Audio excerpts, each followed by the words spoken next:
tuwak ngetungkake lho. Kaya wong naleni. Nah, wis dilebokke bronjong. Go ning pasar. Ya wis bakune aja nganti mentu genti daginge ra enak. Iki malah ngalang-alangi lho. Ya seben. Yo, coba. Suara totope. Iki ngendak kok. Pasang iki gathuke apa? Ya gathuke kok kuwi harus enggak kok ben kowe ra rekoso kok. Yo. Nah wis ngono kuwi.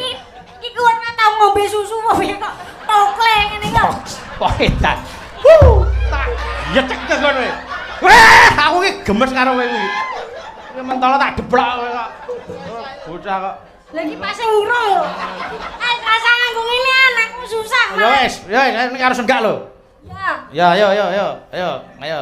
Blak puntak. Ha. Lho dipasang sik stene iki lho. Lah bocah iki sik iwut rumahsaku. Dadi kok Rasaku ning panggung karo. ya wis dipasang